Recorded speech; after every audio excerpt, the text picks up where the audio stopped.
हाय रे, हमारे देश की कुछ इज्जतदार औरतें अपनी इज्जत बचाने के लिए सड़कों पे उतर गई हैं कि बाबा ने क्या गलत बोल दिया, उन्हें माफी मांगनी होगी। क्यों मांगेंगी अनुरुद्धाचार्य जी माफी? क्यों? उन्होंने क्या गलत बोला है? ठीक ही तो बोला है कि आज हमारे देश में लड़कियां लिविंग में नहीं रह रही हैं, शादी से पहले ही सुहाग रात नहीं मना रही हैं, फैशन के नाम पे नंगे बदन नहीं घूम रही हैं सड़कों पे,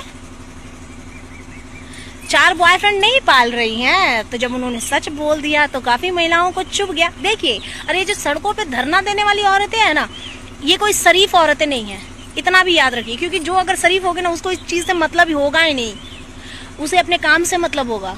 लेकिन ये सब बेकार है भैया। आज आत्मनिर्भर बनने के चक्कर में औरतें सुहागरात हाईवे पे मना रही हैं, वो भी आत्मनिर्भर महिलाएं हैं, उस पे तो आप लोग बवाल नहीं किए। और ये मीडिया पत्रकार जो हमारे देश के इतने बड़े दोगले हैं, ये हमारे देश में जब जेन्युइन घटना घटती है तो ये लोग नहीं दिखाते हैं। ये बाबा की न्यूज को ऐसे मिर्च मसाला लगा करके दिखा रहे हैं कि बाबा ने कितना बड़ा गुनाह कर दिया। लेकिन यही लोग जब 12 जुलाई को घटना घटती है उड़ीसा के बालासोर में, जहाँ पे एक लड़की आत्मदाह कर लेती है अपने सम्मान को बचाने के लिए, वो न्यूज ये लोग नहीं दिखाए। वो तो बहुत लोगों ने देखा भी नहीं होगा भैया, हमने भी गलती से वो न्यूज देख ली थी। ये हमारे देश की ऐसी ऐसी घटनाएं नहीं दिखाएंगे जिसे लोगों तक पहुंचना चाहिए। ये दिखाएंगे कि बाबा ने कह दिया कि लड़कियां 25 साल की होती हैं तो अपनी जवानी गंवा चुकी होती हैं। नहीं गंवा रही है भैया, ये तुम लोगों को नहीं पता है। आजकल सब कुछ सबको पता होता है, लेकिन कोई सामने नहीं लाना चाहता, और अगर कोई बोल देता है तो सबके पिछवाड़े में किर काटने लगता है। बाबा ने कुछ नहीं गलत बोला है, बाबा 100% सच बोले हैं। वो हिंदू लड़कियों को समझा रहे हैं कि देखो, गलत मत करो, अगर तुम गलत करोगी तो उसका परिणाम गलत होगा। आप शादी से पहले लिविंग में रह के सारे मजे ले रहे हो, फिर शादी के बाद आपके लाइफ में कुछ बचता ही नहीं है, आपके अंदर कुछ वैसा एक्साइटमेंट रहता ही नहीं है, तो फिर शादी चलेगा कहाँ से?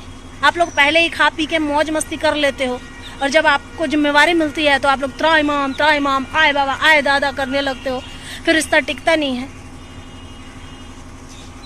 फैशन के नाम पर आज देख नहीं रहे हो, सड़कों के चलती हैं सब, कुछ भी लपेट ले रही हैं, कभी कुछ दिख रहा है कभी कुछ दिख रहा है। यही भारतीय संस्कृति है, यही आज़ादी है। अच्छा, हम एक चीज़ कहना चाहते हैं, आप पश्चिमी कपड़े पहन रहे हो तो आप लोगों को केवल पश्चिमी देश के जो प्रोस्टिट्यूशन करने वाली महिलाएं होती हैं उन्हीं के कपड़े क्यों पसंद आते हैं? अच्छी महिलाओं के अच्छे कपड़े क्यों नहीं पसंद आते हैं आप लोगों को? वो कपड़े भी पहनने चाहिए ना।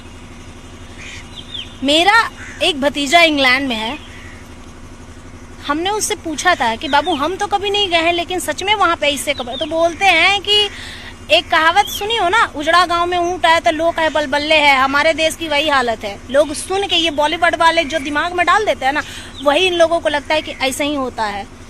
यहाँ पे सभ्य तरीके से लोग कपड़े पहनते हैं, सभ्य तरीके से रहते हैं।